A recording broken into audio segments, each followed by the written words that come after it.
llamar a la iglesia de Roma. Estaremos analizando los versículos del 8 al 15 del capítulo número 1 de Romanos.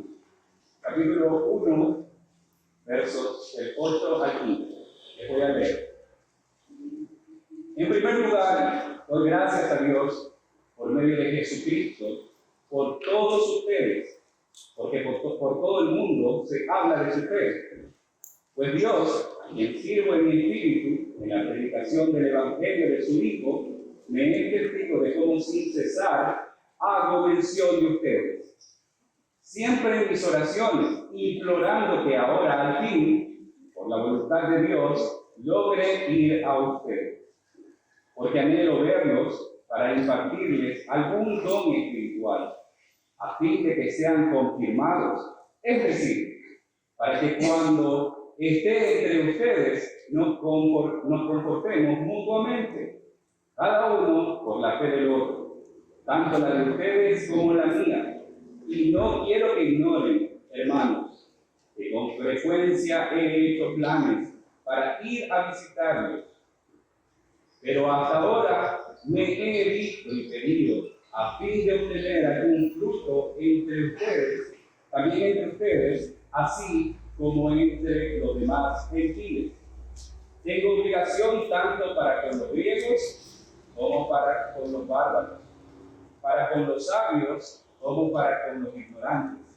Así que por mi parte, ansioso estoy de anunciar el Evangelio también a ustedes que están en Roma. Bueno, queridos hermanos y amigos, el día de hoy vamos a estar viendo, les voy a dar brevemente el bosquejo de la predicación. Vamos a tener 4 partes. En la primera parte vamos a estar viendo la oración de acción de gracias por la iglesia de Roma. Eso está en los versos del 9 al 10. De ahí vamos a estar viendo el motivo de la oración de Pablo, que están del verso 11 al 12. Y finalmente estaremos analizando el anhelo por la comunión con los hermanos del verso 13 al 15. Al final estaremos viendo ciertas aplicaciones acerca del sermón. En el punto número 1 vamos a estar viendo la oración de acción de gracias. Capítulo 1, verso 8 dice: en primer lugar, doy gracias a Dios por medio de Jesucristo, por todos ustedes, porque por todo el mundo se habla de su fe. Cuando Pablo dice en primer lugar, existen muchos comentaristas que dicen que probablemente Pablo quiso enumerar varios puntos, punto 1, punto 2, punto 3. Sin embargo, si nos ponemos a ver, él no vuelve jamás a decir, bueno, en segundo lugar tal cosa, en tercer lugar tal cosa. Esto nos deja ver que más allá de querer establecer una secuencia de ideas, lo que él quería comunicar era la importancia y la prioridad que él estaba dando a lo que él iba a hacer a continuación. Entonces él dice, en primer lugar, y lo primero que él hace es decir, doy gracias a mi Dios.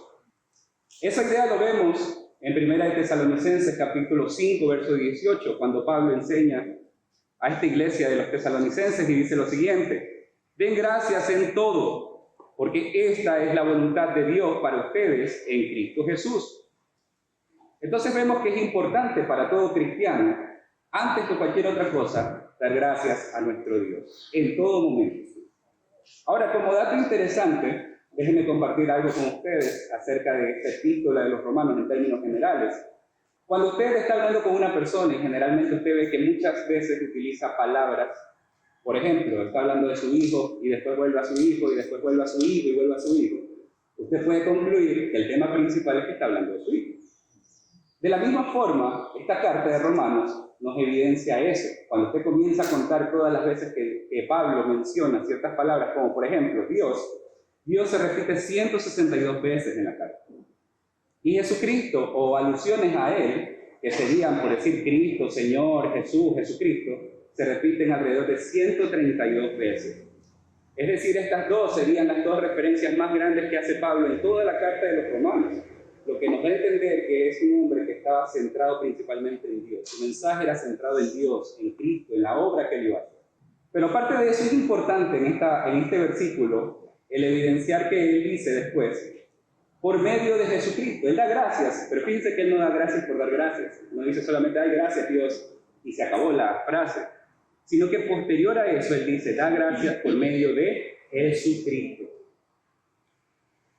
Casualmente el día de ayer, y esto Dios me permitió meditar en un momento, mientras ayudaba a mi esposa en sus labores domésticas, estaba limpiando la cocina, y me recordé en ese momento justo de algo que me había sucedido tal vez un mes atrás, que cogí justo una olla y no me había dado cuenta que estaba caliente y me quemé. Cuando sucedió esto, yo instantáneamente pensé, lo relacioné a cuando Pablo dice, por medio de Jesucristo. Imagínense llegar a Dios, el Padre, sin la mediación de Jesucristo. Dios es un Dios santo, que no habita con el mal. Nosotros definitivamente no tendríamos forma de estar parados en su presencia si no fuera por Jesucristo. Así que todo lo que nosotros hagamos siempre será a través de Jesucristo. Aún darle gracias a Dios por medio de Jesucristo. John Wesley decía lo siguiente: todos los dones de Dios pasan a través de Cristo a nosotros, y todas nuestras peticiones y acciones de gracia pasan a través de Cristo, de nosotros a Dios. Entonces siempre el intermediario es Jesucristo. Así como probablemente yo para coger una olla le pongo unos guantes o me pongo algo que no me permita que yo me queme, de la misma forma Cristo está intermediando para que la santidad de Dios no abrume mi pecaminosidad. Entonces es importante recalcar esa parte. Ahora, Pablo también nos explica acerca de la razón de la acción de gracias. Y él dice, porque en todo el mundo se habla de su fe. Cuando dice todo el mundo, no lo debemos interpretar de forma literal. No es que él está hablando de que todo el mundo de los 6 continentes que existen. Lo que él quiere referirse ahí es a una expresión hiperbólica. Para ese tiempo, más o menos les voy a dar una breve reseña de lo que sucedió antes de Jesucristo. Hubieron alrededor de 400 años, que muchos le llaman los años de silencio de Dios. Pero durante todo ese tiempo se gestaron ciertas cosas que permitió que el reino del Mediterráneo, o mejor dicho, todas las regiones, la región del Mediterráneo, se unificara. Esto permitía que el Evangelio sea esparcido mucho más fácilmente.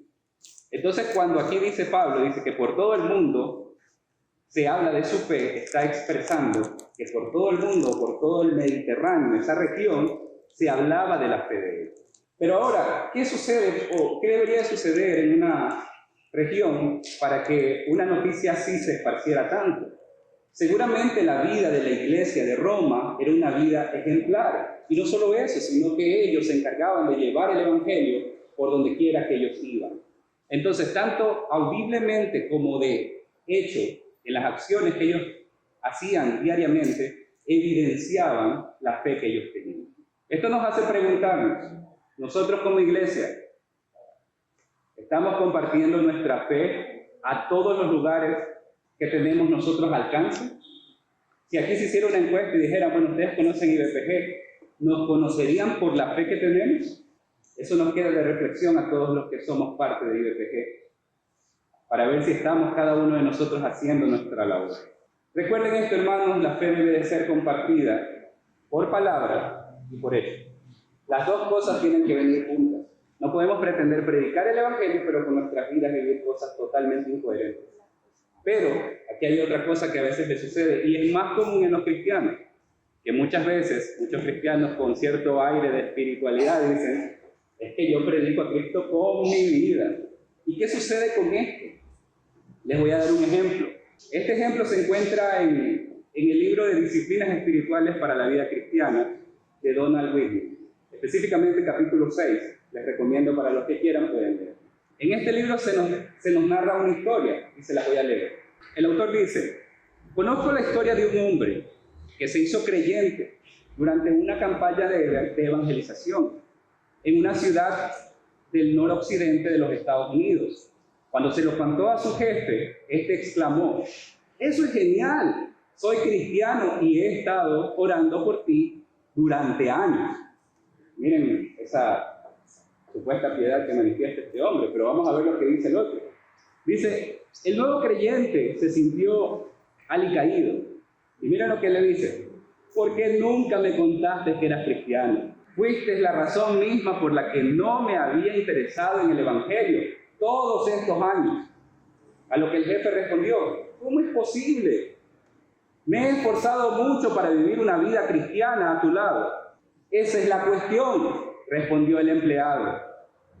Vivías de una vida tan perfecta, sin decirme que era Cristo quien marcaba la diferencia, que me convencía a mí mismo que si tú podías vivir una vida tan buena y feliz sin Cristo, yo también podía hacerlo. Esas son las consecuencias de no predicar con nuestras palabras a Cristo. Las dos cosas tienen que venir unidas, no puede ir una sin la otra. Recuerden lo siguiente, hermanos, no nos predicamos a nosotros mismos. Si nosotros solamente vivimos vidas buenas delante de la gente, pero no decimos que es Cristo el que nos da esa facultad para vivir esa vida, nuestra obra es incompleta.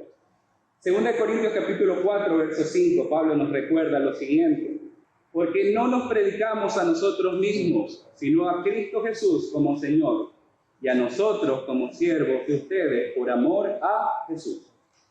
¿Sí ven? Una vez más la idea que les había comunicado. Nosotros no nos predicamos a nosotros. Si pretendemos solamente predicar el Evangelio viviendo vidas buenas delante de la gente, lo único que haremos es predicarnos a nosotros mismos. Pero sigamos, versos 9 y 10. Romanos dice en esta porción lo siguiente: pues Dios, a quien sirvo en mi espíritu, en la predicación del Evangelio de su Hijo, me es testigo de cómo sin cesar hago mención de ustedes, siempre en mis oraciones, implorando que ahora, al fin, por la voluntad de Dios, logre ir a ustedes. Es interesante ver cómo nuevamente Pablo se presenta como siervo de Dios. Veíamos en el versículo 1 que decía siervo de Cristo, ahora él dice siervo de Dios. Nuevamente él se pone en una posición de servidumbre. Siendo apóstol, siendo una autoridad, digamos, a pesar de eso él se pone por siervo de Cristo. No se pone por encima ni al nivel del Señor. Él expande aún más esta explicación y él añade, dice que en su espíritu él lleva la predicación, dice, del Evangelio de su Hijo, es decir, de Jesucristo. Previo a esto él había dicho que Dios a quien sirvo en mi espíritu.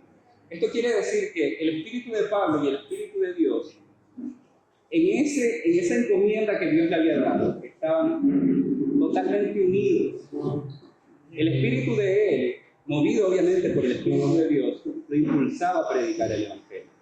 Él sabía que su encomienda principal era predicar el Evangelio. Eso lo vemos en 1 Corintios capítulo 1, verso 17, que dice lo siguiente: pues Cristo que me envió, no me envió a bautizar, sino a predicar el Evangelio, no con palabras elocuentes, para que no se haga vana la cruz de Cristo. Posteriormente, pone a Dios como testigo para certificar que lo que él estaba diciendo era una verdad. Él no simplemente estaba dando una expresión salida gratuitamente de su boca.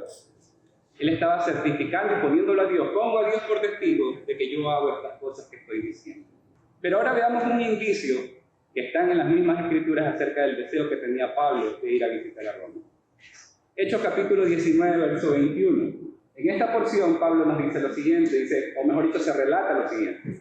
Pasadas estas cosas, Pablo decidió en el espíritu, fíjense nuevamente esa expresión, en el espíritu, ir a Jerusalén, después de recorrer Macedonia y Acaya, diciendo, después que haya estado allí, debo visitar también Roma. Pablo ya tenía esto en su mente, él tenía que ir a la iglesia de Roma. Y esto sucede mucho tiempo, probablemente antes de que sucediera o antes de que se escribiera la carta de los romanos. Porque si vamos al capítulo 15 de los romanos, ahí podemos ver ciertos detalles que ya Pablo habla, que ya estuvo en Jerusalén.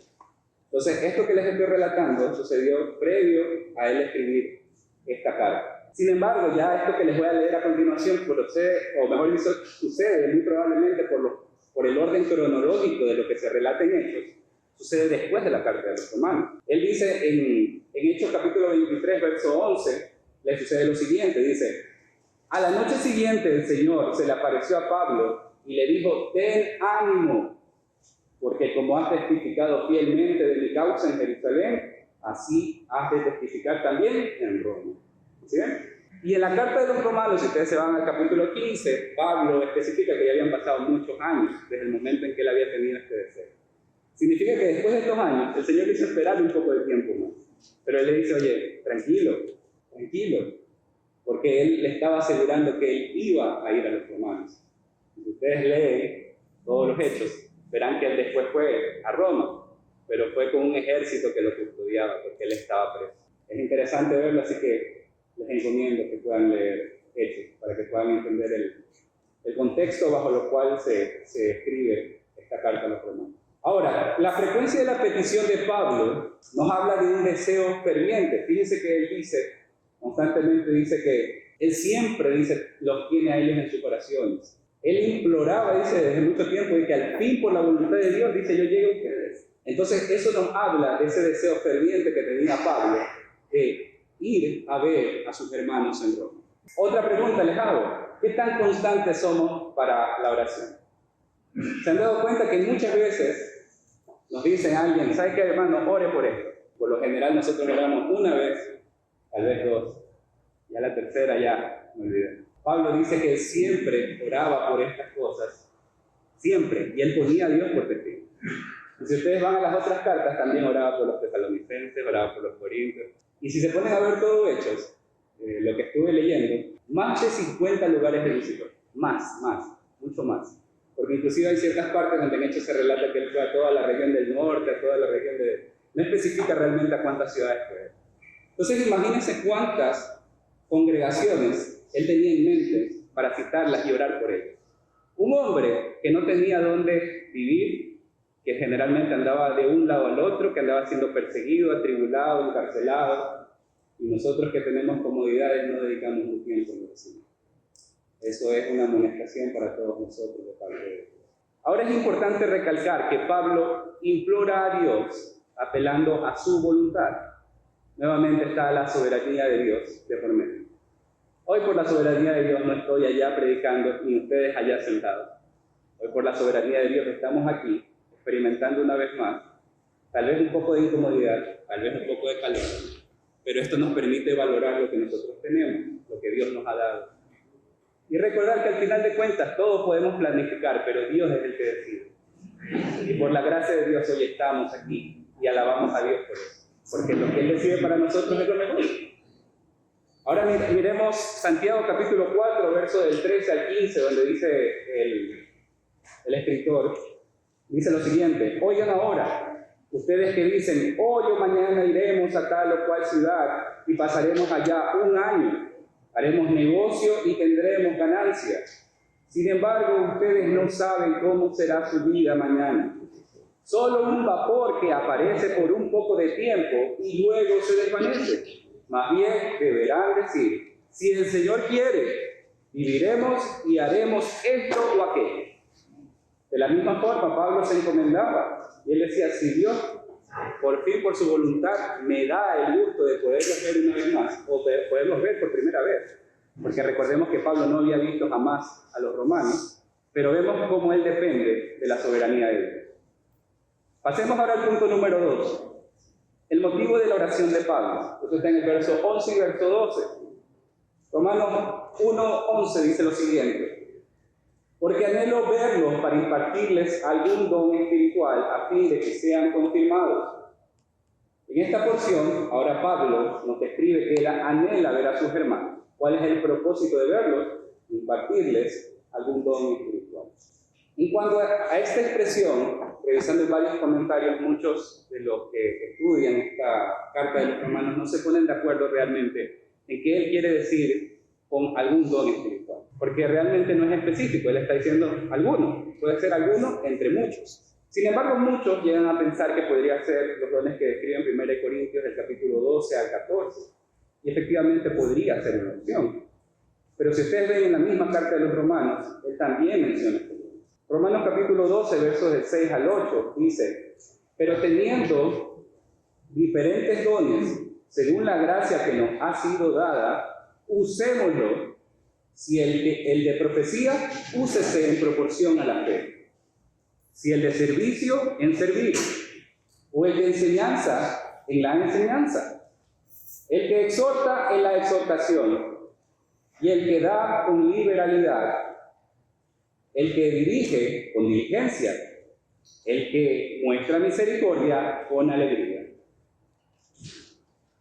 El fin de unirse o de visitar a la iglesia de Roma para Pablo era el ser confirmados. Otras traducciones, esta palabra confirmados, lo ponen como fortalecido o afirmado. Entonces ciertamente Pablo quería afirmarlos, o también, como decíamos, fortalecerlos. Versículo 12, dice Pablo, es decir, aquí miren cómo él explica, es decir, para que cuando esté entre ustedes nos confortemos mutuamente, cada uno por la fe del otro, tanto la de ustedes como la mía. Entonces allí ustedes ven que Pablo va desmenuzando la razón de por qué él quería visitar a los hermanos. Él quería no solamente él llevar ciertamente palabras del Evangelio que él decía que él quería ir a exponer delante de ellos, pero fíjense la humildad también de Pablo en decir, yo también voy a ser, digámoslo así, confirmado o afirmado y fortalecido por la fe que ustedes tienen. Es decir, al final de cuentas, las dos partes se edifican. Veamos ciertos versos que el mismo Pablo menciona acerca de la relación que debe haber cuando nos unimos como hermanos en Cristo.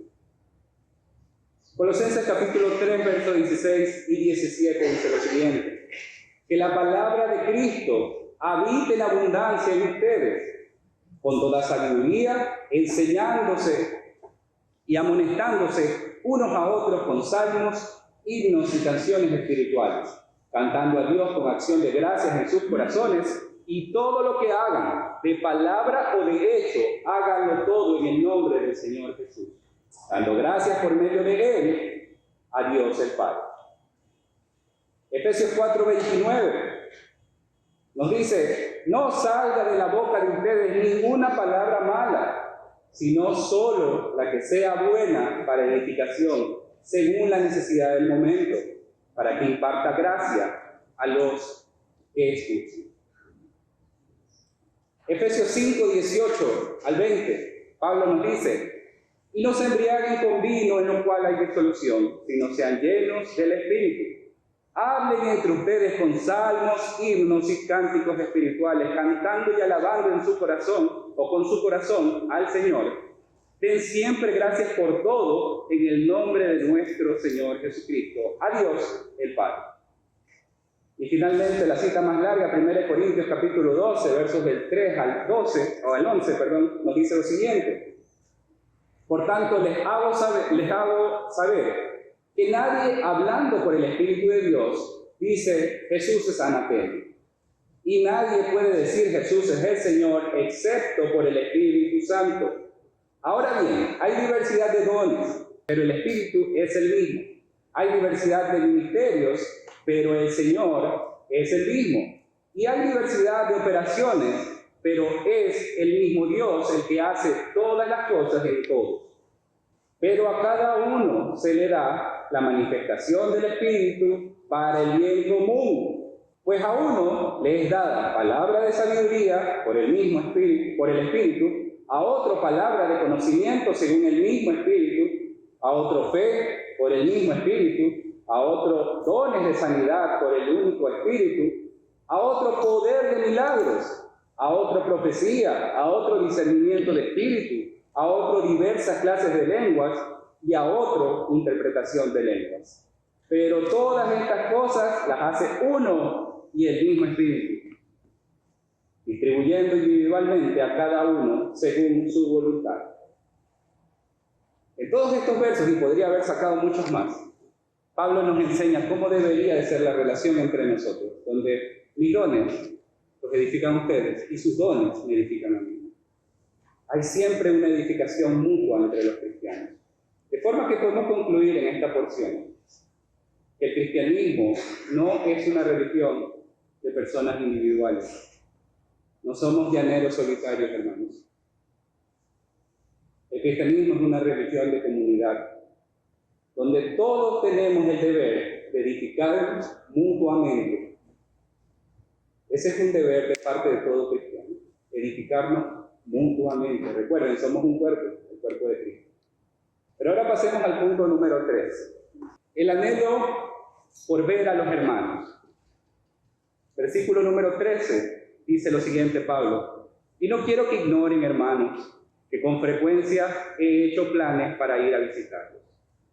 Pero hasta ahora me he visto impedido a fin de obtener algún fruto entre ustedes, así como entre los demás gentiles.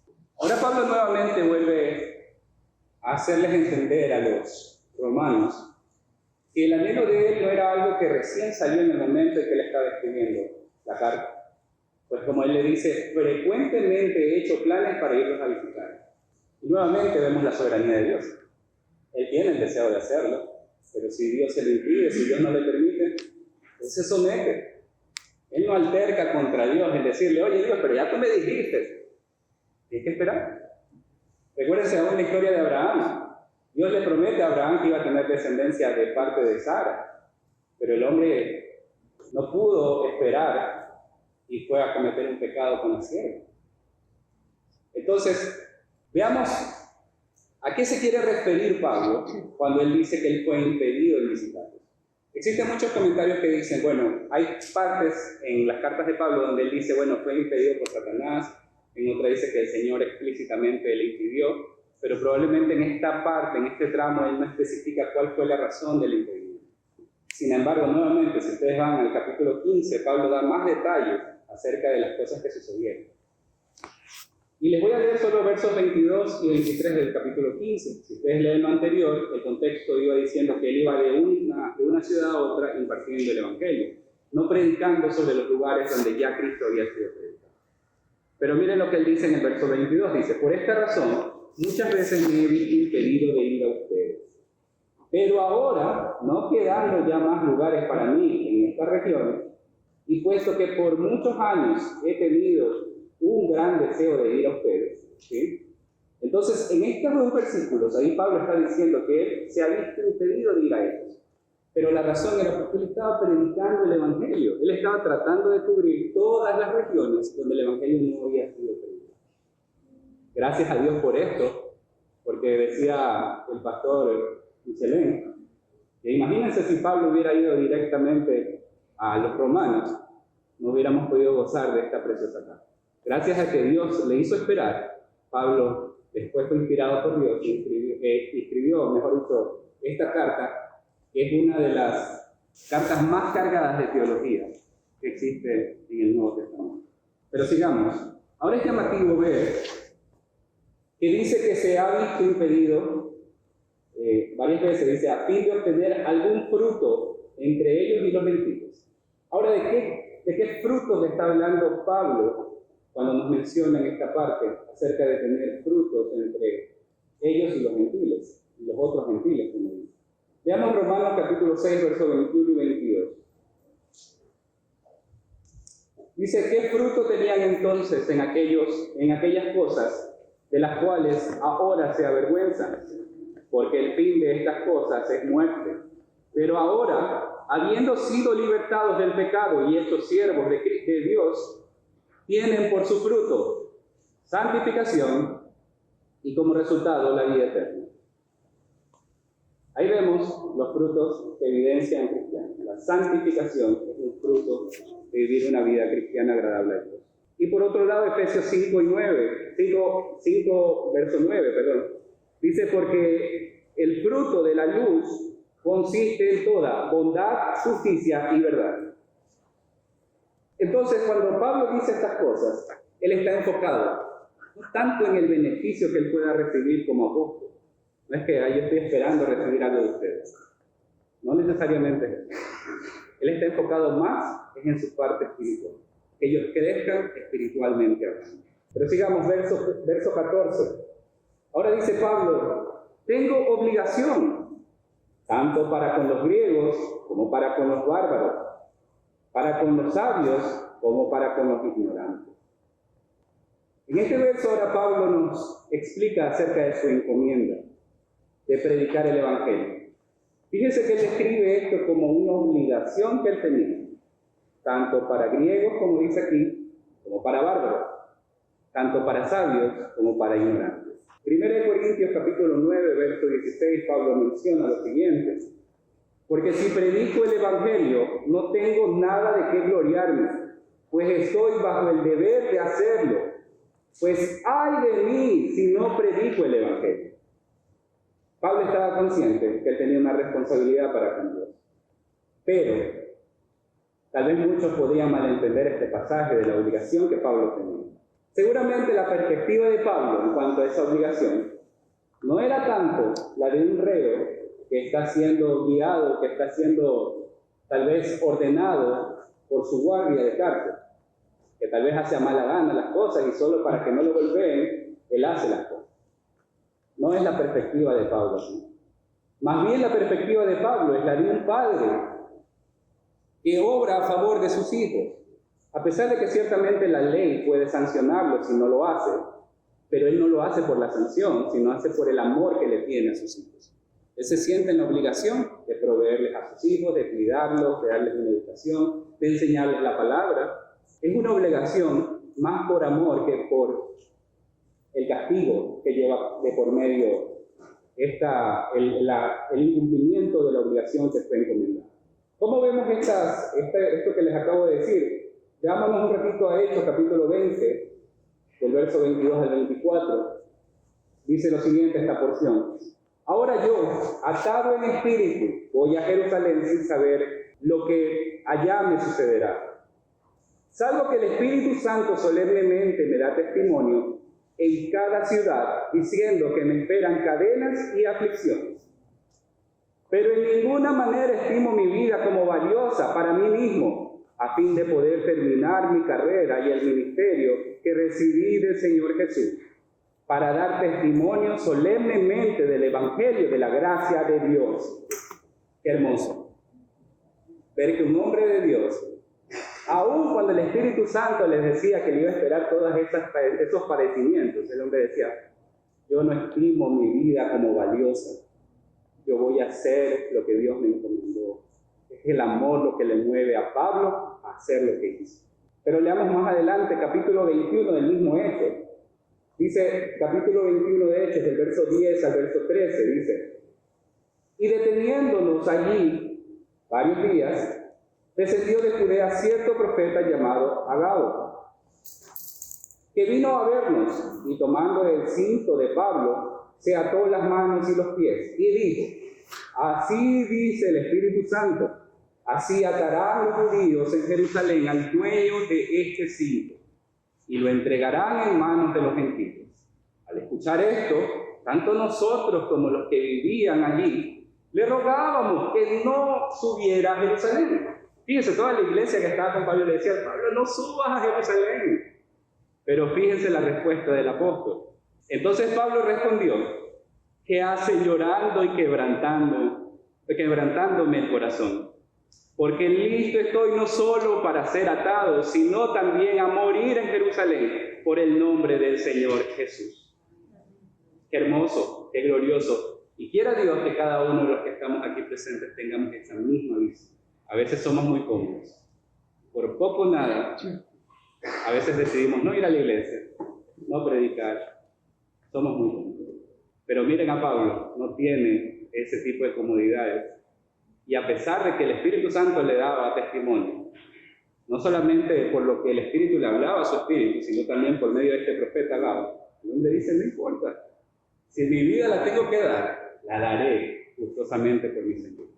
La encomienda no se limita a los griegos y no se limita tampoco a los sabios, sino que también se extiende a bárbaros o a los ignorantes. Esto es lo que Pablo nos dice. Eso nos habla de que Pablo no hace excepción de personas. No está diciendo, yo solamente voy a mi grupito de personas. O a esta persona que me cae bien, le voy a predicar el Evangelio. Ese de allá me cae mal, no le voy a predicar el Evangelio. Él no hace eso. Pablo dice, a uno como al otro grupo, yo soy el grupo. Y yo tengo la encomienda de predicar el Evangelio. Fíjense el relato de Pablo de su conversión que hace en Hechos 26. Del verso 15 al verso 18, Pablo dice, yo entonces dije, ¿quién eres, Señor? El Señor me dijo, yo soy Jesús, a quien tú persigues. Pero levántate y ponte en pie, porque te he aparecido con el fin de designarte como ministro y testigo, no solo de las cosas que has visto, sino también de aquellas en que me apareceré a ti. Te rescataré del pueblo judío y de los gentiles, a los cuales yo te envío, para que les abras los ojos, a fin de que se conviertan de las tinieblas a la luz y del dominio de Satanás a Dios, para que reciban por la fe en mí el perdón de pecados y herencia entre los que han sido santificados. El Señor ya le dio la encomienda. Pablo no podía quedarse. Él tenía el deber de llevar el Evangelio a todos los lugares donde él pisaba. Él no podía hacer acepción de personas y decir aquí sí y allá no. Él tenía la obligación, dada por el mismo Señor Jesucristo. Pero vamos al versículo número 15. Aquí Pablo nos dice, así que, por mi parte, ansioso estoy de anunciar el Evangelio, también a ustedes que están en Roma. Finalmente, en este versículo, Pablo expresa nuevamente las ansias que él tenía de anunciar el Evangelio de Cristo. Esto nos habla nuevamente de la inmensa responsabilidad que él estaba consciente que tenía delante de su Señor. Pablo no podía estar tranquilo hasta que él no le llevara el mensaje del Evangelio de Cristo a la iglesia en Roma. Este es un ejemplo digno de imitar. Constantemente vemos a Pablo dando frases como esas, pero no solo eso, sino viviendo eso. Veamos, por ejemplo, ciertas frases que Pablo utiliza para expresarles que deberíamos nosotros imitarlo en esas cosas que él hace.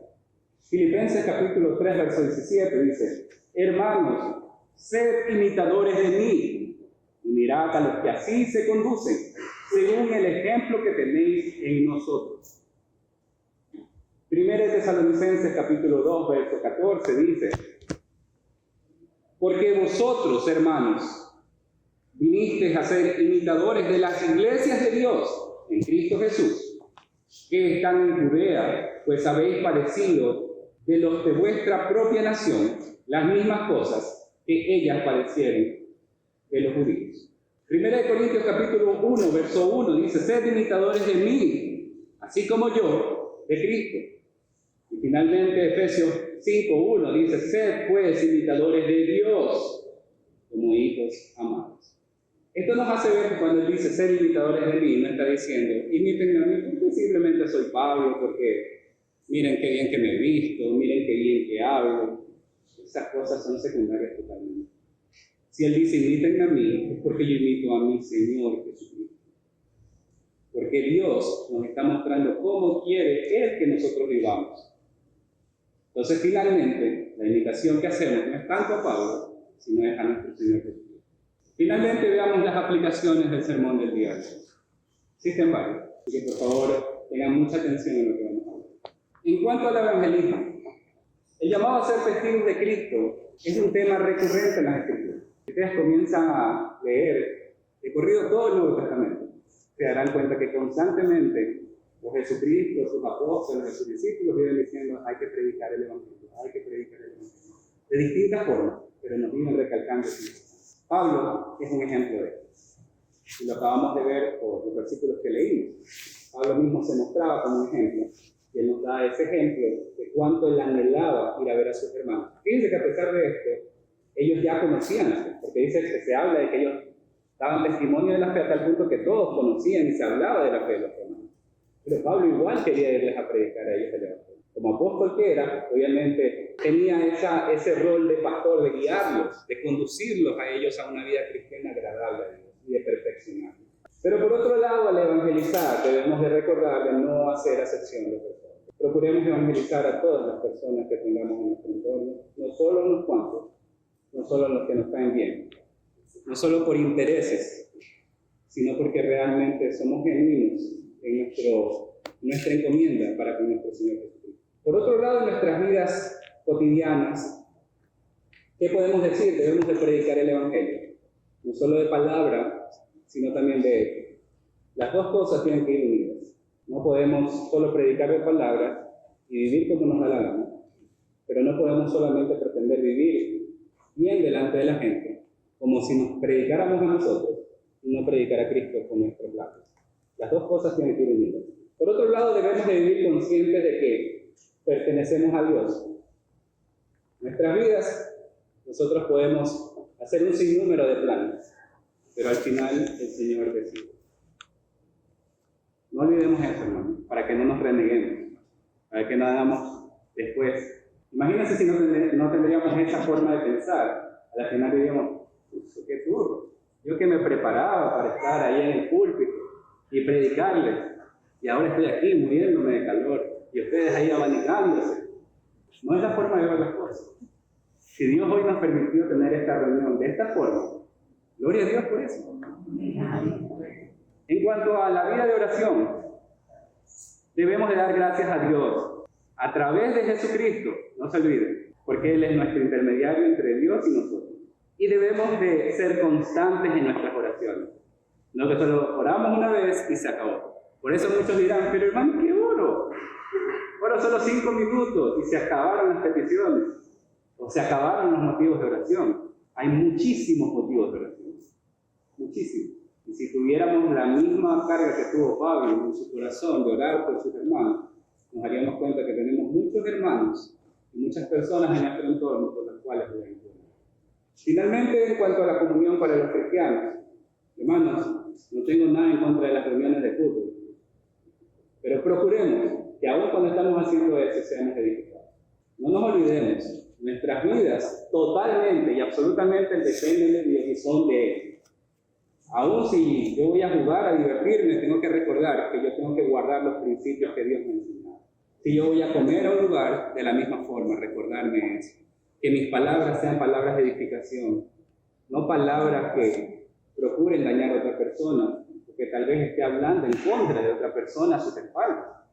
Quiera Dios que esas cosas no sucedan en nuestra comunidad, que seamos tal como Pablo nos recomendaba por medio del Espíritu Santo que moraba en él, que nos edifiquemos unos a otros cuando estemos. Pero bueno, tal vez habrá muchos de los que están aquí presentes que dirán, todo eso suena bonito, hermano Luis, pero yo no lo puedo hacer. Yo me he dado cuenta que en mi vida, la verdad es que no tengo deseo de ir a la iglesia. No deseo ir con los hermanos. Me aburren las conversaciones cristianas. Probablemente eso te da una indicación de que todavía no has conocido al Señor Jesucristo. Y esa razón, o ese motivo que estamos hablando, de que no puedes encajar en la comunión, que no puedes estar en la comunión con los hermanos, te tiene que hacer pensar en que necesitas a un Salvador. Porque la única forma de nosotros cumplir todas estas cosas que les acabo de enunciar en las aplicaciones es en la fuerza de Cristo, no en las de nosotros. Por nosotros mismos no vamos a ser personas de oración. Por nosotros mismos no vamos a ser personas que procuremos estar constantemente con los hermanos. Por nosotros mismos probablemente no tendríamos ningún don, porque los dones son espirituales, o al menos estos dones que acabamos de ver. Entonces, ciertamente, todo esto solo se puede hacer por Cristo.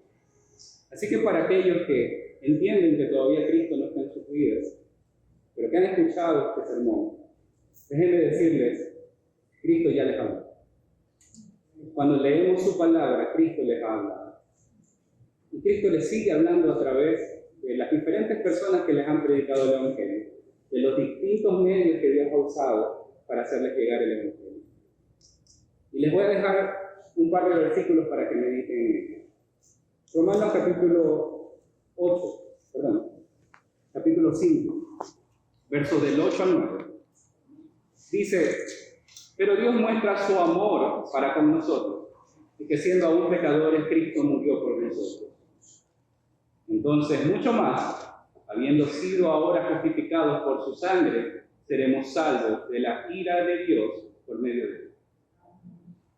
Querido amigo, si hoy no te has dado cuenta que no conoces al Señor Jesucristo, te animo a que así como hoy has escuchado la palabra, sigas escuchando. El Señor hablará a tu vida si realmente eres humilde delante de Él. Reconoce, Señor, todo lo que acaba de decir este hermano, yo no lo puedo aplicar, pero me parece bonito o se escucha bien. Quiero hacerlo. Pídele a Dios y Él sabrá ser misericordioso para contigo. Oremos, queridos hermanos.